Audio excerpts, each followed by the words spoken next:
दादा जान, अगर ये आपकी जिद है तो ठीक है, फिर मैं भी आपका ही पोता हूँ, आपकी पसंद से शादी कर लेता हूँ, मगर मैं अपनी पसंद की लड़की से भी शादी जरूर करूंगा। याद रखिए, जिस लड़की से आप मेरा निकाह करना चाहते हैं वो सारी जिंदगी सिर्फ मेरे नाम पर ही बैठी रहेगी, उसके अलावा मैं उसका कोई भी हक अदा नहीं करूंगा। असफन लशारी ने दो टोक जवाब दिया था, लेकिन मेहराब लशारी भी अपनी बात के पक्के थे। कहने लगे, मैं मेहराब लशारी ने अपने दोस्त को जुबान दी है और अब तुम्हारी बीवी जुमर ही बनेगी। वो सच होकर कहने लगा, क्या है ये सब? देखिए, मैं किसी और को पसंद करता हूँ, उस लड़की के साथ शादी करवा कर भी आपको कोई फायदा हासिल नहीं होगा, मैं उसे देखूंगा तक भी नहीं।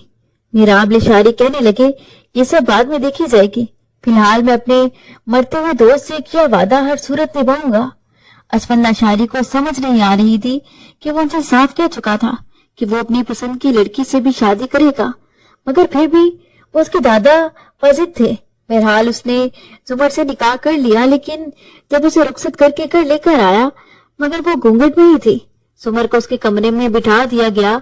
उसने ना जुमर का चेहरा देखा, ना ही उसका घूंघट उठाने की सहमत की थी, बल्कि कमरे में आते ही कहने लगा कि तुम सिर्फ मेरी कागजी बीवी हो, मेरा तुमसे कोई ताल्लुक नहीं है, ना ही मैं तुमसे कोई अज़दवाजी ताल्लुक कायम करूंगा। तुम इस घर में सिर्फ मेरे दादा की पसंद से आई हो, इसलिए मुझसे कोई भी उम्मीद मत रखना।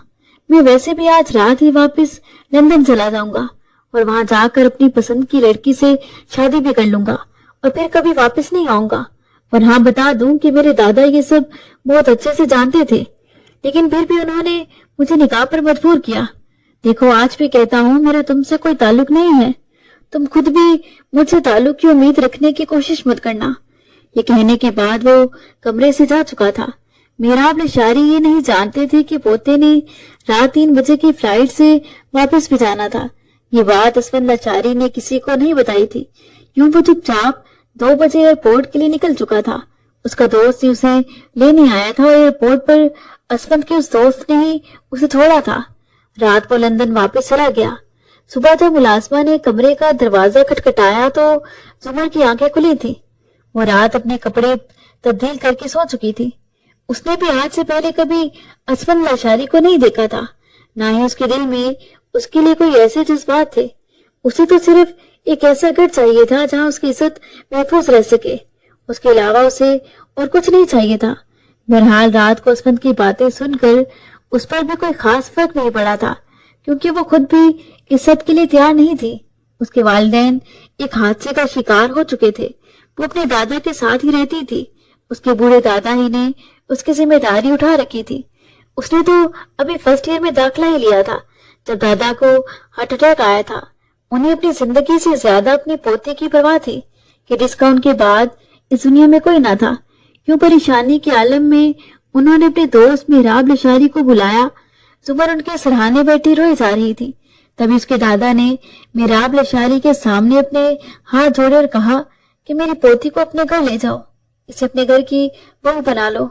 यूं मुझे तसल्ली रहेगी कि मेरी बच्ची महफूज हाथों में है। इत्तेफाक के उन्हीं दिनों असफन भी पाकिस्तान आया हुआ था। सिर्फ 20 दिन के लिए असफन लशारी के बड़े दोनों भाइयों की शादियां हो चुकी थी। वह वही रहता था कि जिसकी शादी होना बाकी थी, लेकिन उसका कहना था कि मैं यहाँ किसी लड़की से शादी नहीं करूंगा। लंदन में उसे एक लड़की पसंद भी थी जो कि मुस्लिम थी और जल्द वो उससे शादी करना चाहता था, मगर घर वालों को अभी उसने रिमशा के बारे में कुछ ना बताया था। मगर उसके दादा ने उसके सर पर एक बम फोड़ दिया था। वो अपने दोस्त से वादा करके आए थे कि चंद दिनों में जुमर का निकाह असफन से कर देंगे।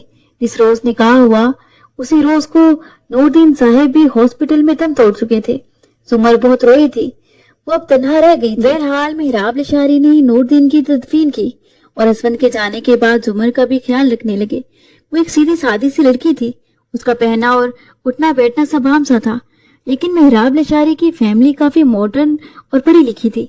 उनकी बहू यानी असफन की वालिदा नाइला बेगम महंगे से महंगी साड़ियां पहनती। दोनों बड़ी बहुओं का भी यही हाल था। नाइला बेगम चाहती थी कि उनका छोटा बेटा अपनी मर्जी से शादी करे कि जिस लड़की को वो चाहता था, लेकिन ससुर के सामने उनमें इतनी हिम्मत नहीं थी कि उनके सामने कोई इख्तिलाफ करती। दूसरी तरफ सिकंदर साहब भी बीवी को मना कर चुके थे। कहते थे कि अब्बा ने कह दिया है तो अब निकाह तो करना पड़ेगा। बेशक वो लड़की असफन के नाम पर सारी जिंदगी बैठी रहे। जहाँ 10 मुलाजमाएं हमारे घर में खा रही हैं, जिंदगी गुजार रही हैं, वहीं एक वो लड़की भी गुजार लेगी। पूरे घर में जुमर को मेहराब लशारी के अलावा कोई भी पसंद नहीं करता था। इज्जत देना तो दूर की बात थी, जुमर भी नर्वस थी। यह माहौल बिल्कुल अलग था। उसने अपने दादा के घर बहुत से परिंदे पाले हुए थे, मुर्गी के बच्चे, बकरी के बच्चे। सारा दिन उसका उन्हीं के साथ गुजरता था। वो किसी को दाना डालती तो किसी को खाना खिला देती। पूरा दिन अपने आप को उन्हीं में मसरूफ रखती थी। उसने मैट्रिक किया था और फर्स्ट ईयर में पढ़ रही थी कि अचानक ये सब रोनुमा हो गया। मेहराब लशारी ने उसके दादा से वादा तो किया था कि वो जुमर को आगे तालीम दिलवाएंगे। जुमर ने चूंकि असफन को कभी देखा नहीं था, इसलिए दिल में उसके लिए कोई जज्बात भी नहीं थे। 3 रोज तो उसे खाने पीने का होश नहीं था। वो बस अपने दादा को याद करके रोती रहती। घर में फिलहाल किसी ने उसे कोई काम नहीं कहा था। उसे कमरा दिया गया, लेकिन जैसे ही असफन लंदन वापस गया तो नाइला बेगम ने उसका कमरा भी तब्दील कर दिया। वो कहने लगी कि अब तुम इस कमरे में नहीं रहोगी, वो असफन का कमरा है और अब बंद ही रहेगा, क्योंकि उसके बहुत से जरूरी कागजात वहां पड़े हैं। बहरहाल 1 हफ्ते बाद ही मेहराब लशारी ने जुमर को कॉलेज में दाखिल करवा दिया था। अब वो ड्राइवर के साथ कॉलेज आती जाती थी, मगर घर में कोई उसे सीधे मुंह बात तक नहीं करता था। असफन की दोनों भाभियां भी उसे हकारत की नजर से देखती थी, जैसे वो कोई गिरी पड़ी चीज हो। वो उसकी ड्रेसिंग का मजाक उड़ाने लगी। वो सोचती कि इस लड़की का शोहर ही उसे पहली ही रात छोड़कर चला जाए तो ऐसी लड़की की क्या इज्जत भला। बहरहाल चंद दिन तो ऐसा चलता रहा, लेकिन फिर मेहराब लशारी एक बार खुद जुमर को मार्केट लेकर गए। उसे अच्छे कपड़े दिलवाए और मोहब्बत से कहने लगे, तुम इस घर की मुलाजमा नहीं हो, इस घर की बहू हो। एक वही थे तो जुमर को प्यार भी करते थे और इज्जत भी देते थे, इसलिए वो अपने दिन का ज्यादातर वक्त मेहराब लशारी के साथ ही गुजारने लगी।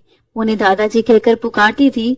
मेहराब लशारी का खाना पीना, उनकी दवाइयों का ख्याल रखने लगी।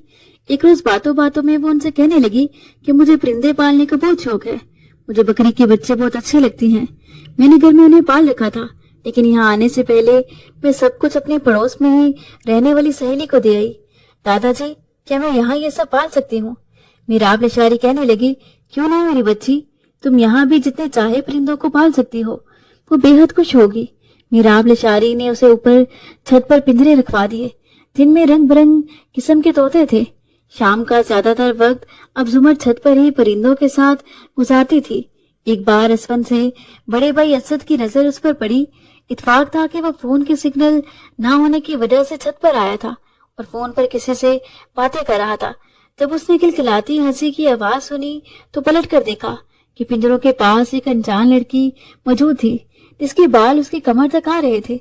आज तक उसने जुमर को देखा ही नहीं था। वो अपना ज्यादा वक्त बिजनेस को ही देता था। उसे बस यही पता था कि असफन का निकाह जबरदस्ती दादाजी ने हस्पताल में किसी से करवा दिया है। जुमर की उसकी जानिब पुश थी। वो मुस्कुराती हुई परिंदों से बातें कर रही थी, यूं जैसे वो परिंदे उसकी बातों को समझ रहे हों। असद कुछ देर तो उस लड़की को बड़ी महबियत से देखता रहा। वो मशरकी हुस्न से माला माल थी, सादगी में भी कमाल का हुस्न रखती थी। असद खामोशी से चलता हुआ जाकर जुमर के पीछे खड़ा हो गया। कहने लगा, ए लड़की, क्या कर रही हो यहाँ? अपने कब से एक मर्दाना आवाज सुनकर जुमर बुरी तरह से चौंकी थी। जैसे ही उसने पलट कर देखा तो बुरी तरह से घबरा गई। जल्दी से सर पर दुपट्टा लिया और कहने लगी, अस्सलाम वालेकुम भाई। उसको पता था कि असद और इमरान असफन के भाई। वो कहने लगा, तुम यहाँ क्या कर रही हो? कौन हो तुम? और मैं तुम्हारा भाई कहाँ से हो गया?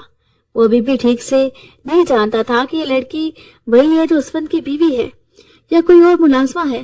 वो कहने लगी, आप रिश्ते में मेरे जेठ लगते हैं, तो मैं आपको भाई ही कहूंगी ना। ये सुनकर असद हंसने लगा। कहने लगा, कौन सा जेठ?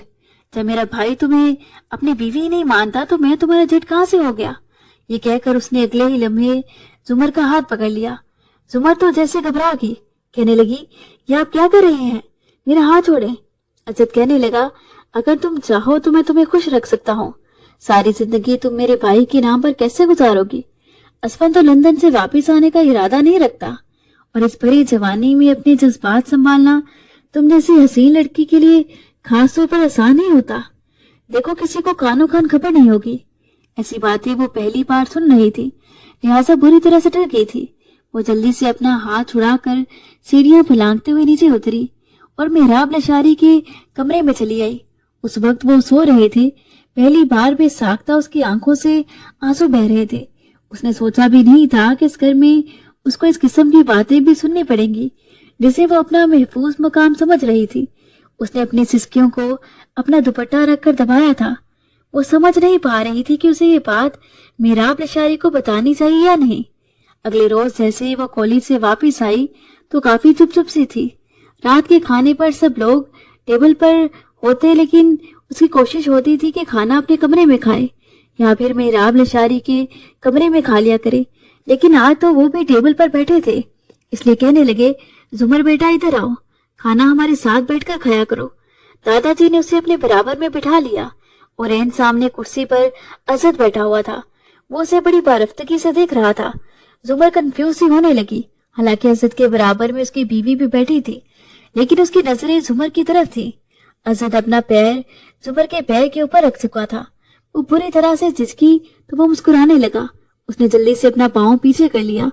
दादाजी उससे पूछते रहे कि बेटा कॉलेज में तुम्हारा दिल तो लग गया ना? वो कहने लगी, जी दादाजी। नाइला बेगम माथे पर बल डाले उसे देख रही थी। उनको वो लड़की कहाँ अच्छी लगती थी जो जबरदस्ती उनके गले पड़ चुकी थी। वो सिर्फ मेहराब लशारी की वजह से चुप थी, वरना शायद उसे घर में दाखिल भी ना होने देती, उसे क्वार्टर में ही रखती। बहरहाल अगले रोज जब जुमर कॉलेज से बाहर आई तो ड्राइवर की जगह असद गाड़ी में था। वो उसका इंतजार कर रहा था।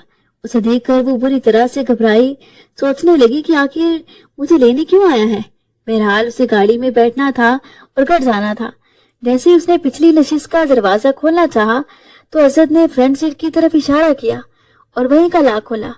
वो विंडो के पास आई और कहने लगी, असद भाई मैं पीछे बैठूंगी। वो कहने लगा, मैं तुम्हारा भाई नहीं हूँ, जल्दी आगे बैठो, मुझे तुमसे कुछ जरूरी बात करनी है। वो बेहद घबराई थी। बहरहाल आगे बैठ गई क्योंकि घर तो जाना था और उसे घर के रास्तों का पता नहीं था। जुमर ने अपना बैग दरमियान में रख लिया और खुद बिल्कुल खिड़की के साथ होकर बैठ गई। असद ने जब उसे यूं देखा तो कहने लगा, सीधी होकर बैठो, विंडो के साथ चिपक कर क्यों बैठी हो? चिपकने का इतना ही शौक है तो मेरे साथ चिपक जाओ, तुम्हें कुछ न कुछ फायदा तो हो जाएगा। वो कहने लगी, ये आप कैसी बातें कर रहे हैं? प्लीज गाड़ी जरा तेज चलाइए, मुझे घर जाना है। वो कहने लगा, इतनी भी क्या जल्दी है? देखो मैंने तुमसे उस रात भी छत पर कुछ कहा था और तुम नजरअंदाज कर गई, और कल भी तुम्हें इशारा किया था कि ऊपर छत पर आओ। मैं काफी देर तुम्हारा इंतजार भी करता रहा लेकिन तुम नहीं आई। देखो अगर तुम मेरी बात नहीं मानोगी तो बहुत नुकसान में रहोगी। ऐसा करो कि रात को अपने कमरे का दरवाजा लॉक मत करना, बल्कि खुला रहने देना। मैं जब आऊंगा तो चुपचाप तुम्हारे कमरे में जाऊंगा, किसी को कानों कान खबर भी नहीं होगी। वो साथ साथ गाड़ी चला रहा था और साथ साथ उसे इस तरह गैर मुनासिब किस्म की गुफ्तगू कर रहा था। जुमर का बस नहीं चल रहा था कि गाड़ी से नीचे उतरकर कहीं भाग जाए। उसका दिल जोर जोर से धड़क रहा था। जैसे ही वो घर पहुंची सीधा अपने कमरे में भागती हुई गई थी। कमरे की कुंडी लगाकर रोने लगी, क्या करूं, ये शख्स तो मुझे बर्बाद करने पर तुला है। वो यही सोचने लगी कि मेहराब लशारी साहिब से सब कुछ कह दे। रात वो सो रही थी जब उसे लगा कि उसके दरवाजे पर दस्तक हो रही है। ये देखकर तो उसकी डर से जान निकली थी, लेकिन फिर चुपचाप सी अपना कंफर्टर लपेटकर आंखें मीच चुकी थी। कुछ देर बाद उसे लगा जैसे कमरे की खिड़की खुली है। उसकी तो गोया जान निकली थी। दरवाजा तो उसने अच्छे से लॉक किया था, लेकिन खिड़की की तरफ उसका ध्यान नहीं गया था। और ऐसे भी खिड़की बंगले की पिछली जानिब खुलती थी जहाँ मुलाजमिन के क्वार्टर्स बने हुए थे। आज तक कभी किसी की इतनी हिम्मत नहीं हुई थी कि उस खिड़की को खोलता। वो सोचने लगी, क्या कोई उसके कमरे में आया था? उसका दिल जोर जोर से धड़कने लगा। तभी उसे असद की आवाज आई। वो कहने लगा, कहा था ना तुमसे कि दरवाजा लॉक मत करना। तुम क्या समझती हो, तुम दरवाजे बंद करोगी तो क्या मैं तुम तक नहीं पहुंच पाऊंगा? उसने आंख मारते हुए कहा। वो जल्दी से अपना दुपट्टा खुद पर लपेटने लगी। खुदा के लिए आप यहाँ से जाएं प्लीज, मैं इस किस्म की लड़की नहीं हूँ। असद ने जेब से सिगरेट निकाली और सुलगाने लगा। फिर कहने लगा, लेकिन मैं तो इसी किस्म का इंसान हूँ, तुम्हें पता है इस बंगले के कई मुलाजमीन को मैं ऐसे ही खुश करता हूँ, साथ में पैसे भी देता हूँ। उसने एक बार फिर अपनी आंख बिम की थी। वो कहने लगी, मैं आपकी बहनों जैसी हूँ, खुदा के लिए आप जाएं यहाँ से। असद कहने लगा, चलो शाबाश, मुझे खुश करो, मैं तुम्हें पूरे 1 लाख दूंगा। सुबह रोते हुए कहने लगी, अगर आप यहाँ से नहीं गए तो मैं शोर मचा दूंगी। ये कहते उसने चलाना शुरू कर दिया। असद तो बुरी तरह से घबरा कर खिड़की से बाहर भागा था। जल्दी से जुमर ने खिड़की बंद की और धड़कते दिल के साथ दरवाजा खोला। सामने नाइला बेगम खड़ी कहने लगी, क्या हुआ है लड़की, क्यों इतना शोर मचा रखा है? वो कहने लगी, मुझे लगा मेरे कमरे में चोर है। असद उसी वक्त लाउंज से अंदर दाखिल हुआ था। कहने लगा, क्या हुआ है, किस बात का शोर है? नाइला बेगम कहने लगी, पता नहीं क्या मुसीबत है, इसे लग रहा है जैसे कोई चोर इसके कमरे में आ गया है। असद कहने लगा, मैं देखता हूँ। वो फिर कमरे की हर चीज देखने लगा। नाइला बेगम कहने लगी, क्या हुआ? कोई भी नहीं होगा, ये लड़की वैसे ही शोर मचा रही है। वो कहने लगा, हाँ मैं ये झूठ बोल रही है कि लड़की जानबूझकर हमें रात को भी आराम कर रही है। नाइला बेगम कहने लगी, तुम इस वक्त कहाँ थे? वो कहने लगा, मेरा एक दोस्त आया था, उसी से मिलने गया था। अभी आया ही था कि इसके कमरे से चीखों की आवाज सुनाई देने लगी। वो झूठ बोल गया था। जुमर ने दरवाजा बंद करके लॉक कर लिया, लेकिन बाहर नाइला बेगम से असद कह रहा था, अम्मी इस लड़की को क्यों आपने पाल रखा है? अरे इसे मुलाजमिन के साथ क्वार्टर में सुलाया करें। नाइला बेगम कहने लगी, मेरा बस चले तो ऐसा ही करूं, पर तुम जानते हो ना अपने दादा को, उसी ने इस लड़की को हमारे सर पर हमारी बहू बनाने का ख्वाब देख रखा है। पता नहीं ये बुढ़ा कब मरेगा। ये मरे तो मैं इस लड़की को इसकी असल औकात याद दिला दूं।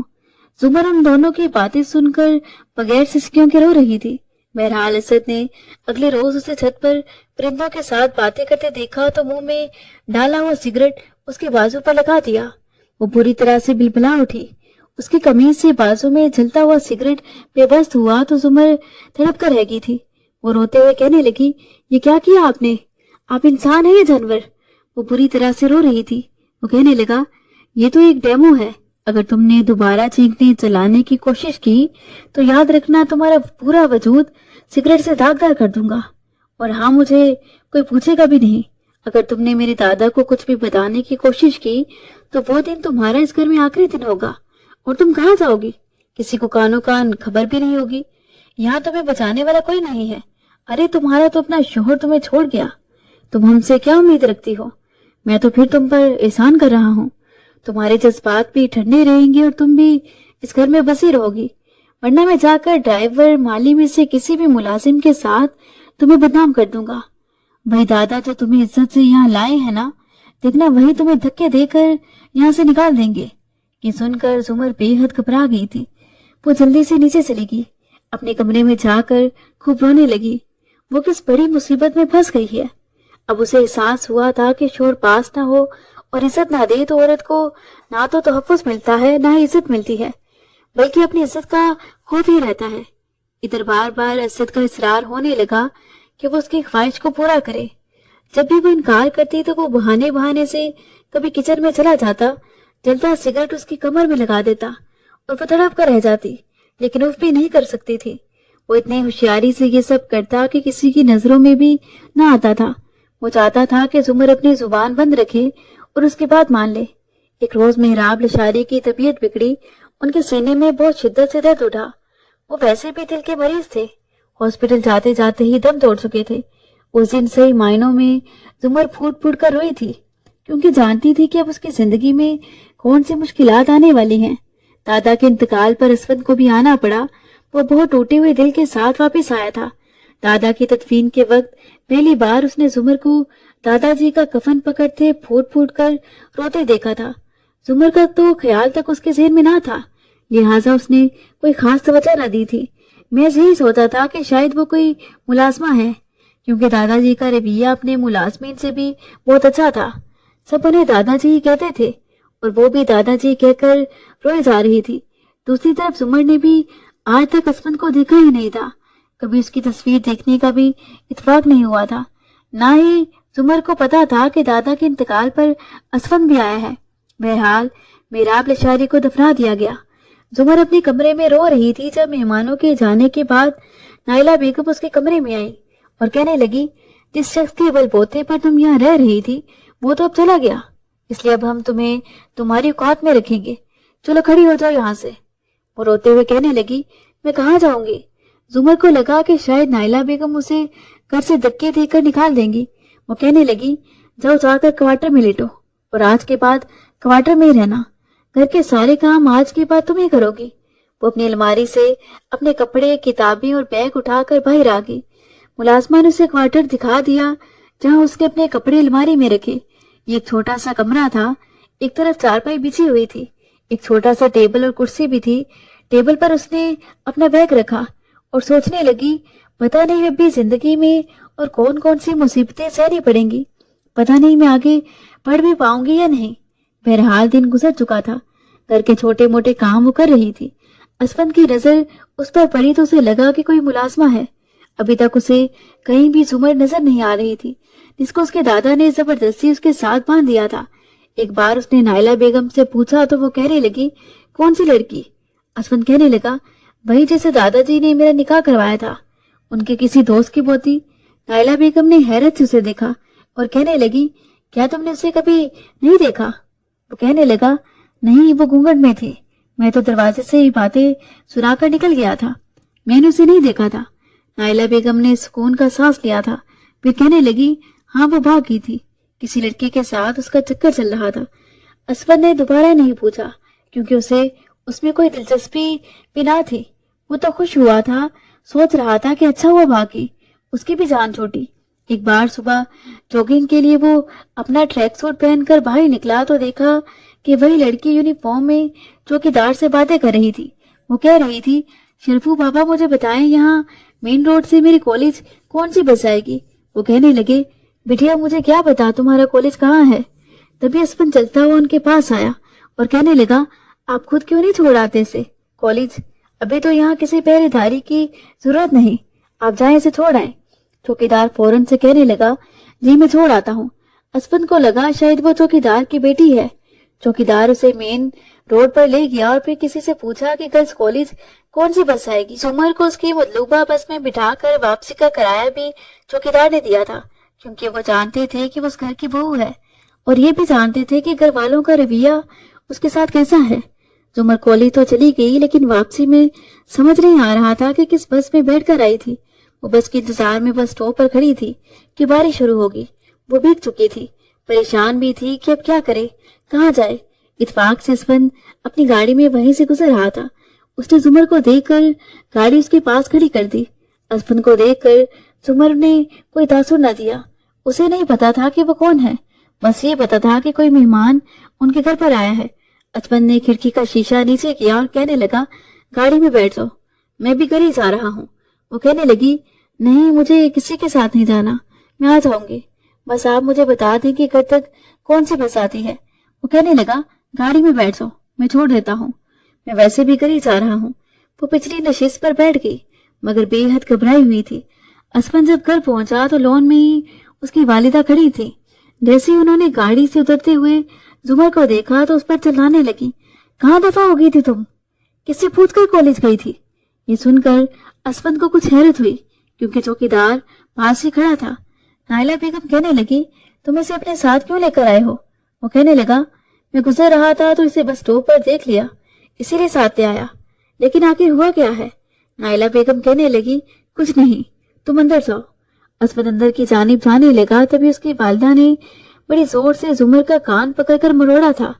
وہ کرا کر رہ گئی۔ اسفند نے پیچھے مڑ کر دیکھا مگر آگے بڑھ گیا، کیونکہ وہ گھر کے معاملات میں زیادہ نہیں بولتا تھا، مگر رفتہ رفتہ وہ یہ بات محسوس کرنے لگا تھا کہ اس کی بھابیاں، اس کی والدہ اس لڑکی پر ہر وقت چیختی پکارتی تھی۔ پتہ نہیں اس لڑکی کو کوئی کام کرنا نہیں آتا تھا یا کیا وجہ تھی۔ وہ گھر کی ملازمہ تھی، اس لیے وہ کچھ بولتا نہ تھا۔ بہرحال وہ اب اپنے والد کے آفس بھی آنے جانے لگا تھا۔ چند روز بعد وکیل صاحب نے ان کے سر پر بم ہی تو پھوڑا تھا۔ وہ کہنے لگے کہ محراب لشاری نے اپنی وصیت لکھوائی تھی اور کہا تھا کہ ان کی موت کے بعد میں سب کو سنا دوں۔ میں یہ وصیت آپ کے گھر میں بیٹھ کر سب افراد کے سامنے ہی سناؤں گا۔ رات وکیل صاحب گھر آگے سب موجود تھے سوائے زمر کے۔ اسفند کو تو یہ تک نہیں معلوم تھا کہ جس سے اس نے نکاح کیا ہے اس کا نام زمر ہے۔ وکیل صاحب کہنے لگے، کیا سب موجود ہیں؟ نائلہ بیگم کہنے لگی، یہ سب موجود ہیں۔ وکیل صاحب آپ نے تو کہنا ہے وہ کہیں۔ وہ کہنے لگے، زمر کون ہے؟ زمر کا نام سن کر نائلہ بیگم کے ماتھے پر پل پڑ گئے اور سکندر صاحب کے بھی۔ وہ کہنے لگے، وکیل صاحب اس کا کیا کام ہے؟ ہم محراب لشاری کی اولاد ہیں۔ وکیل کہنے لگا، वो भी शायद आपके बेटे की बीवी है। वसीयत में जो कुछ लिखा है उसके मुताबिक जुमर का यहाँ होना लाजिम है। ये सुनकर असफंद कुछ हैरान सा हुआ था। वो कहने लगा, वो लड़की तो शायद। उससे पहले कि वो कुछ बोलता, नाइला बेगम ने उसे चुप करवा दिया। वो मुलाजमा को आवाज देकर कहने लगी, शब्बो, जुमर को बुला कर लाओ। ये सुनकर असफंद तो जैसे हैरान रह गया था, क्योंकि उसकी वालिदा ने तो उसे ये कहा था कि वो घर में होती ही नहीं है, किसी के साथ भाग गई है। कुछ देर बाद किचन से दुपट्टे से हाथ साफ करते हुए जुमर लाउंज में आई थी। वकील साहब ने नाक से चश्मा ऊपर करके उसे गौर से देखा और कहने लगे, ये है जुमर। नाइला बेगम कहने लगी, जी। हैरत का झटका तो असफंद को भी लगा था। वकील साहब ने जब उसका सादा सा हुलिया देखा तो कहने लगे, बैठिए मिसेस जुमर असफंद लिशारी। जुमर बेहद नर्वस थी। वो बार बार नाइला बेगम की तरफ देख रही थी, जिनके माथे पर बल उसे देखते ही पड़ जाते थे। वो गुस्से से उसे कहने लगी, बैठो इधर कुर्सी पर। वो वकील साहब के सामने रखी कुर्सी पर बैठ गई। वकील साहब ने कहा कि मेहराब लिशारी ने अपनी सारी जायदाद इस लड़की के नाम कर दी है। ये सुनकर सबके जैसे होश उड़ चुके थे। सिकंदर साहब हलक के बल चिल्लाए थे, ये कैसे हो सकता है? अब्बाजान ये कैसे कर सकते हैं? सबको ये हैरत का झटका सा लगा था। वकील साहब कहने लगे, जब तक ये लड़की नहीं चाहेगी, ये अपनी जायदाद किसी के नाम नहीं लगा सकती, यहाँ तक कि अपने शोहर के नाम भी नहीं। जब तक इस लड़की का साइन नहीं होगा, बैंक से ना तो आप कोई रकम निकाल सकते हैं ना इस्तेमाल कर सकते हैं। और अगर इस लड़की के साथ किसी ने भी किसी किस्म की जबरदस्ती करने की कोशिश की तो नतीजा बहुत बुरा निकल सकता है। ये चाहे तो आप लोगों को इस घर से भी बेदखल कर सकती हैं, क्योंकि अब यही इस घर के मालिक हैं। ये सुनकर तो जैसे सबके होश उड़ चुके थे। फिर वकील साहब कहने लगे, जुमर बताइए, आप इस घर में खुश तो हैं? आपको यहाँ कोई तकलीफ तो नहीं?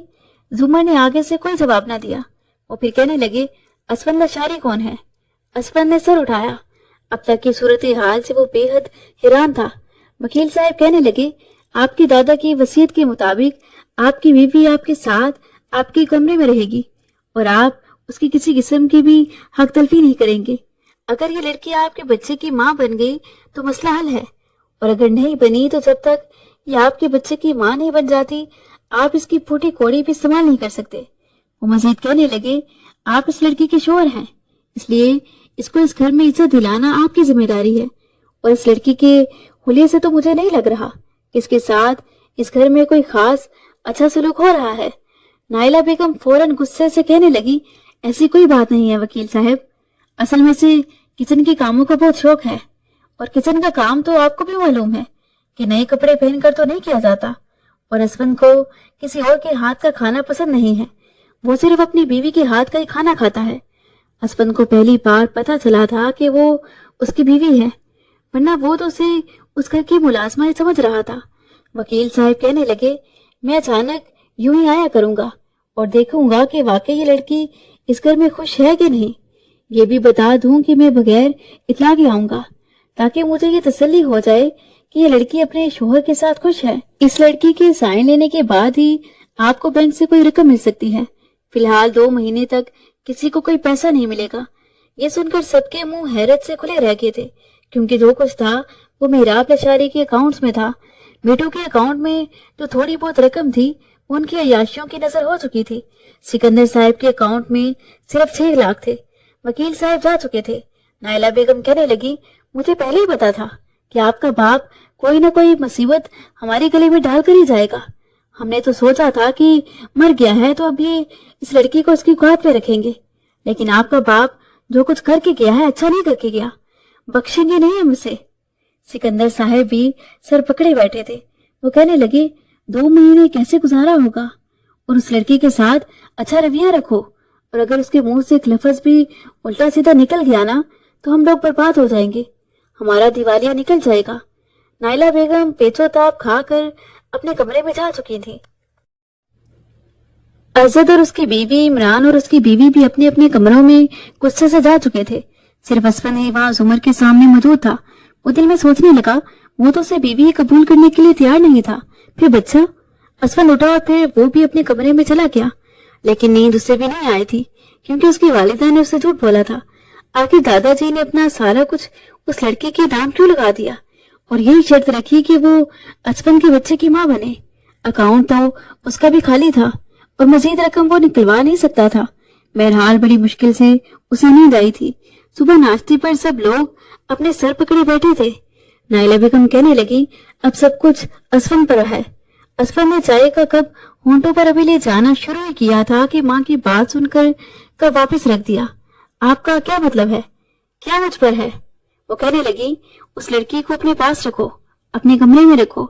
कोशिश करो कि जल्द से जल्द वो तुम्हारे बच्चे की माँ बन जाए। उसके बाद उस लड़की से दादा की एक एक चीज तुम अपने हाथ में ले लेना। फिर चाहे तो उस लड़की को धक्के मार कर निकाल देना, हमें कोई इतराज नहीं। असफन कहने लगा, माँ मैं ये मुसीबत नहीं पाल सकता। बच्चा पैदा करना आपके नजदीक शायद एक मामूली अमल है, लेकिन मेरे लिए नहीं। जब वो मेरे बच्चे की माँ बन जाएगी तो मेरे लिए उसे छोड़ना बहुत मुश्किल हो जाएगा। नाइला बेगम कहने लगी, एक बार बच्चा पैदा हो जाए उसके बाद लानत भेजना, उस पर भी और उसके बच्चे पर भी। फिलहाल उसे कमरे में रखो। कमरे में रखोगे तो बाकी सब कुछ खुद ही हो जाएगा। असफन ने वही नाश्ता छोड़ा और खड़ा हो गया। कम से कम मुझसे ये सब नहीं हो सकता। सिकंदर साहब कहने लगे, तुम्हारा दिमाग तो खराब नहीं हो गया? देखो, 1 महीने बाद वो वकील का बच्चा अचानक कभी भी आ सकता है। बेहतर है कि उसे अच्छे कपड़े दिलाओ और अपने कमरे में रखो। हो सकता है वो किसी वक्त सुबह आ जाए।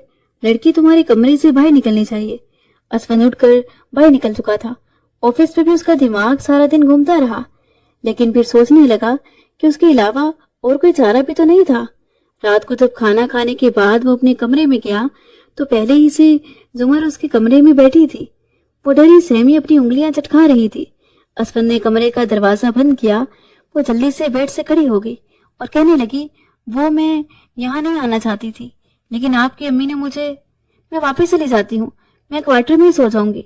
वो बेहद घबराई हुई थी। असफन ने उसे कुछ ना कहा और उसके पास आकर खड़ा हो गया। फिर उसे सर से पैर तक देखा। उसके कपड़ों से पसीने के साथ साथ किचन के मसालों की बू आ रही थी। वो वैसे भी बहुत नफासत पसंद था, इसलिए अपना मुंह चढ़ाते हुए 2 कदम पीछे हटकर कहने लगा, अपना हुलिया देखा है तुमने? जाओ जाकर नहा कर आओ और कुछ साफ सुथरे कपड़े पहनो। मुसीबत, बच्चा पैदा करना भी जरूरी है। वो मुंह में बड़बड़ाया था, लेकिन ये सुनकर जुमर के होश जरूर उड़े थे। वो कहने लगी, नहीं, मैं ऐसा कुछ नहीं चाहती, प्लीज मुझे हाथ भी मत लगाइएगा। असफन कहने लगा, मेरा मीटर वैसे ही शॉर्ट हो चुका है। ज्यादा बड़बड़ करोगी तो मैं तुम्हारे साथ जो करूंगा तुम बड़बड़ के काबिल नहीं बचोगी। फिर अलमारी के पास आया। उसमें सिर्फ उसी के कपड़े थे। उसने अपना एक ट्राउजर शर्ट उसको दिया और कहने लगा, जाओ और अच्छे से नहाना, ये पहन कर आओ। जुमर के हाथ कांप रहे थे जब उसने असफन के हाथ से उसका ट्राउजर और शर्ट पकड़ी थी। फिर वो वॉशरूम में चली गई, मगर नहाते हुए रो रही थी। अभी तक उसके जिस्म पर सिगरेट के जख्मों के निशान बाकी थे। अब पता नहीं ये शख्स मेरे साथ क्या जुल्म करेगा। वो बेहद घबराई हुई थी। नहाने के बाद असफन के ट्राउजर शर्ट में वो बाहर आई। उसके लंबे घने बाल कमर तक आ रहे थे। असफन उसके करीब आया और ड्रेसिंग टेबल से स्प्रे की बोतल पकड़कर जुमर पर स्प्रे करने लगा। वो कई कदम पीछे हटी थी, लेकिन वो आधी बोतल से उसे नहला चुका था। पूरा कमरा खुशबू से भर चुका था, लेकिन अभी तक वो अपने आप को ज़हनी तौर पर तैयार नहीं कर पा रहा था। कैसे उसके करीब जाए, क्या करे? कुछ देर असफन ने आंखें बंद करके अपने आप को इस रिश्ते के लिए तैयार किया था जो मजबूरन उसे निभाना था। वो भी तब तक जब तक कि वो प्रेग्नेंट न हो जाती। अभी तक वो अपने ऑफिस के कपड़ों में मलबूस था। जैसे उसने उसके करीब आकर अपने होंठ उसके होंठों के करीब किए, जुमर एक कदम पीछे हटी। वो बार बार इनकार कर रही थी और असफन को गुस्सा आ रहा था। एक तो वो पहले ही अपने आप को उस लड़की के करीब जबरदस्ती करने की कोशिश कर रहा था और उस पर उसका साथ ना देना उसे मजीद गुस्सा दिला चुका था। असफन कहने लगा, देखो, अगर तुम यूं दूर रहने की कोशिश करोगी, मेरे लिए मुश्किल पैदा करोगी, तो फिर जो मैं आज तुम्हारे साथ करूंगा, बेहतर होगा अपने मुंह में कोई कपड़ा दबा लेना, वरना कमरे के बाहर सब तुम्हारी आवाजें सुनेंगे। ये सुनकर जुमर की जान हलक में आई थी। असफन लचारी ने अपनी टाई उतारी तो जुमर खौफजदा सी कहने लगी, क्या आप इससे मेरे हाथ बांधेंगे? असफन बेहद गुस्से में था। उसने उसे कोई जवाब देना जरूरी न समझा। फिर अपनी पैंट की बेल्ट उतारी तो जुमर ने अपनी आंखें मीच ली। पप, प्लीज मारना नहीं, प्लीज। जुमर की आंखों में आंसू थे। असफन कहने लगा, क्या मतलब है तुम्हारा? तुम्हें लगता है कि मैं तुम्हें मारूंगा? जुमर कहने लगी, आप भी मुझे इसीलिए कमरे में लाए हैं ना, ताकि मुझे। ये कहकर वो चुप हुई थी। फिर अपने एक हाथ से अपना दूसरा बाजू मसलने लगी। तभी असफंद उसके पास आया और कहने लगा, बाजू से आस्तीन ऊपर करो। मगर वो घबरा कर नफी में सर हिलाने लगी। असफंद कहने लगा, दिखाओ मुझे। ये कहकर उसने जैसे उसकी आस्तीन ऊपर करनी चाही तो उसके तो जैसे होश उड़े, क्योंकि उसके बाजू पर जख्मों के निशान थे। जब उसने जुमर से बार बार इसरार किया तो उसने खुद पर बीती सारी दास्तान उसके गोशे गुजार कर दी। अगली सुबह जब वो उठा तो देखा कि जुमर बड़ी बेखबर सो रही थी। उसके बाल खुले हुए थे। असफंद सारी हकीकत जानने के बाद ना चाहते हुए भी उसके बारे में सोचने लगा। वो बड़ी बेसरफ सी लड़की थी, सबके जुल्म और ज्यादती बड़ी खामोशी से बर्दाश्त कर रही थी। असफंद को अपने भाई पर बड़ा गुस्सा भी आया और अफसोस भी हुआ। उसके घर वाले उस लड़के के बारे में क्या सोच रखते थे? सिर्फ पैसा हासिल करने के लिए वो उस लड़की से रिश्ता कायम करने के लिए कह रहे थे कि वो बच्चा पैदा करे और सब कुछ अपने नाम करवाने के बाद असफंद उसको बच्चे समेत बेघर कर दे और वो दर बदर की ठोकरें खाए। अपने दादा का फैसला असफंद को कुछ इतना भी गैर मुनासिब नहीं लग रहा था। जिस लड़की से असफंद ने मोहब्बत की थी वो चंद पैसों की खातिर उसे ठुकरा कर जा चुकी थी। उसकी 2 साल की मोहब्बत को भुला चुकी थी। बहरहाल असफंद उसके पास आया। जुमर के बाल उसके चेहरे पर बिखरे हुए थे। अपनी शहादत की उंगली से उसने जुमर के बालों को पीछे किया तो जुमर हड़बड़ा कर उठ बैठी। असफंद को अपने बराबर में बैठे देखा तो जल्दी से उठकर बैठ गई। फिर जल्दी से अपने बालों को लपेटकर जोड़ा बना लिया। रात को उसके बाल गिरे थे, इसलिए उसने अपने बालों की छुट्टियां नहीं की थी। असफंद कहने लगा, तुम फ्रेश हो जाओ, फिर कहीं बाहर चलते हैं। वो कहने लगी, मैं क्यों जाऊं आपके साथ? देखिए, आपको जो कुछ चाहिए मैं ऐसे ही साइन कर देती हूँ। आप अपना सब कुछ वापस ले लें। मुझे आप लोगों का कुछ नहीं चाहिए। आपके दादा की जायदाद पर सिर्फ आप लोगों का हक है, मेरा नहीं। आप जहाँ कहेंगे मैं साइन कर दूंगी, लेकिन प्लीज मेरे करीब मत आइएगा। और ना ही मैं आपका बच्चा पैदा करना चाहती हूँ। आप लोग तो अपना मकसद पूरा होने के बाद मुझे निकाल देंगे, मगर मेरे साथ एक नन्हा सा वजूद भी बेआसरा हो जाएगा। देखिए, मैं आपको कुछ नहीं कहूंगी।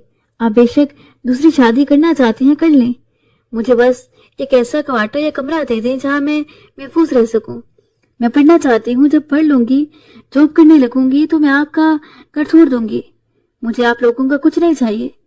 जुमर नहीं चाहती थी कि अपने साथ साथ किसी नन्हे वजूद को भी सड़कों की खाका कर दे। असफंद कहने लगा, मैं जो कह रहा हूँ बस वो करो। ज्यादा सवाल जवाब करने वाली लड़कियां मुझे अच्छी नहीं लगती।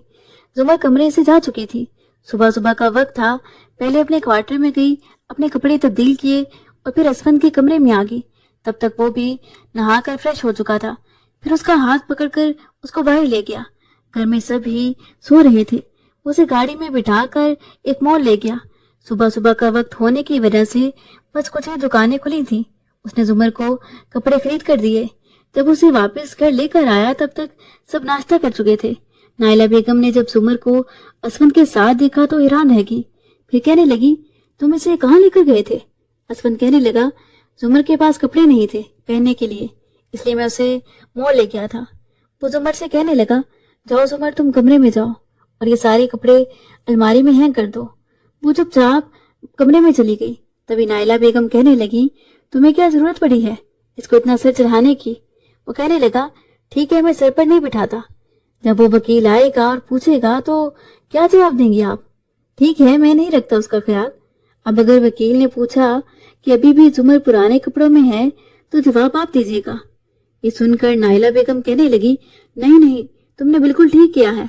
वो कहने लगा, सिर्फ मैं उसके साथ ठीक नहीं रहूंगा, आपको भी अपना रवैया बेहतर करना पड़ेगा। असफंद शाम को ऑफिस से घर वापस आया तो सब लोग अपने अपने कमरों में थे। वो लाउंज में सिर्फ डिनर के लिए सब इकट्ठे होते थे। इससे पहले कि वो अपने कमरे में जाता, उसे लगा जैसे बावर्ची खाने से किसी मर्द की आवाज आ रही है। असफंद दबे कदमों जब किचन में गया तो असद जुमर के करीब खड़ा उसे धमकाने की कोशिश कर रहा था। असफंद को तो जैसे आग लगी थी। वो बुलंद लहजे में बोला, यहाँ क्या कर रहे हैं आप? असफंद की आवाज सुनकर असद का तो जैसे रंग उड़ा था। असफंद तेज कदमों से चलता हुआ उसके पास पहुंचा। मैं तो मुलाजमा को चाय का कहने आया था। चाय का? असफंद कहने लगा, मैं देख चुका हूँ कि आप क्या कर रहे थे। मैं आपकी बीवी की बहुत इज्जत करता हूँ। आज तक मैंने कभी आपकी बीवी को या इमरान भाई की बीवी को आंख उठाकर नहीं देखा। उन्हें अपने भाइयों की इज्जत समझता हूँ। लिहाजा मेरी बीवी पर अगर किसी ने गलत नजर डाली तो मैं भूल जाऊंगा कि मेरा आपसे कोई रिश्ता है। खबरदार जो मैंने आपको आइंदा जुमर के आसपास भी देखा। असद तो ये सुनकर जैसे हैरान रह गया। उसे उम्मीद नहीं थी कि असद यूं भी उससे बात कर सकता है। वो जल्दी से बाहर निकल गया। असफन जुमर से कहने लगा, अब अगर दोबारा ये शख्स तुम्हें कुछ कहे तो तुम बेशक इसके मुंह पर थप्पड़ मार देना, बाकी सब मैं खुद संभाल लूंगा। जुमर तो उसे हैरत से देखे जा रही थी। पहली बार उसे लगा कि वाकई कोई है तो उसकी हिफाजत करने वाला है। और तुम यहाँ किचन में क्या कर रही हो? जब मेरी बड़ी भाभियां बावर्ची खाने का रुख नहीं करती, कोई काम नहीं करती, पानी तक उठकर नहीं पीती, तो तुम इस घर की मुलाजमा नहीं हो। चलो कमरे में जाओ, अब यहाँ बावर्ची खाने में तुम काम नहीं करोगी। वो उसका हाथ पकड़कर उसे अपने साथ कमरे में ले गया। तैयार हो जाओ, हम बाहर जाकर खाना खाएंगे। जुमर उसे हैरत से देख रही थी। वो तैयार हुई और अपने बालों पर कैचर लगाने लगी जब असफन ने उसका कैचर उतार कर बेड पर फेंक दिया। फिर उसे कहने लगा, ऐसी अच्छी लग रही हो। वो उसका हाथ पकड़कर सबके सामने उसे बाहर ले गया था। वापसी पर जब वो घर आए तो सब लोग अपने अपने कमरों में जा चुके थे। अपने कमरे में आते ही असफन दरवाजा बंद कर चुका था। उसने जुमर का बाजू पकड़कर उसे अपने करीब किया तो वो बहुत बुरी तरह से घबराई थी। वो उसे अपने साथ लगा चुका था। आहिस्ता आहिस्ता उसके होंठों को अपनी दस्तरस में लेने लगा, लेकिन जुमर घबरा रही थी। उसके सीने पर हाथ रखकर कहने लगी, पीछे हटे, प्लीज मेरे साथ ऐसा कुछ ना करें। असफन कहने लगा, तुम मेरी बीवी हो और तुम पर मेरा पूरा हक है। मेरा तो दिल चाह रहा है तुम्हारे साथ सारी हदें पार कर दूं। जुमर कहने लगी, आप ये सब करने के बाद मुझे छोड़ देंगे ना? उसे करीब होने से रोक रही थी। असफन कहने लगा, कौन कमबख्त तुम्हें छोड़ना चाहता है? मैं तुम्हें कभी नहीं छोड़ूंगा। वो उसके हाथ अपने सीने से हटाकर उसे अपने हिसार में ले चुका था। फिर उसकी गर्दन पर लब रख दिए। वो उसे गोद में भरकर बेड पर लिटा चुका था। जुमर समझ नहीं पा रही थी कि वाकई वो इतनी खुशनसीब है या फिर असफन उसे झूठ बोल रहा है, लेकिन फिर भी उसकी बढ़ती हुई जसारतों को रोक नहीं पाई थी। वो भी उसमें खोने लगी। सुबह का सूरज दोनों के लिए खुशियां लेकर आया था। जुमर शर्म के मारे असफन से नजरें नहीं मिला पा रही थी। वो उसे सीने से लगाए ही गहरी नींद हो रहा था। बड़ी आहिस्तगी से उसने उसका हाथ अपनी कमर से पीछे किया था कि उठ सके, लेकिन वो उसकी कोशिश नाकाम करके उसे मजीद अपने साथ कर चुका था। आप मुझे कभी छोड़ेंगे तो नहीं ना? असफन कहने लगा, मेरे दादा ने मेरे लिए सबसे बेहतरीन ढूंढा है मेरी जान, कभी नहीं छोड़ूंगा, मेरा वादा है तुमसे। ये कहकर वो फिर से उसके होंठों पर झुक गया था। वो बड़ी नरमी का मुजाहरा कर रहा था। जब वकील साहब आए तो जुमर कहने लगी कि वो अपने शोहर के साथ बहुत खुश है। वो चाहती है कि सब कुछ उसके नाम कर दिया जाए, लेकिन असफन कहने लगा, मैं ये नहीं चाहता। मैं चाहता हूँ कि सब कुछ जुमर के नाम रहे और हमेशा वही इस सब की मालकिन रहे।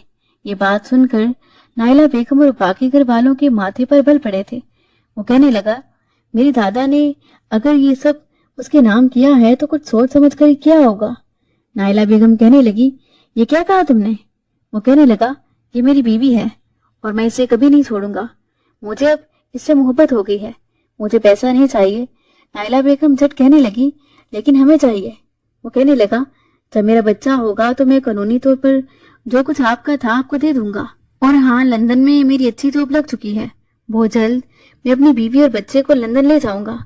जुमर और असफन ने सारी जायदाद बाकी घर वालों के नाम कर दी। असफन ने खुद वही रखा जो उसका इस जायदाद में हिस्सा था। वो दोनों अपने बच्चे के साथ लंदन आ चुके थे। 2 साल गुजर गए थे उनकी शादी को, लेकिन असफन की मोहब्बत में कमी नहीं आई थी।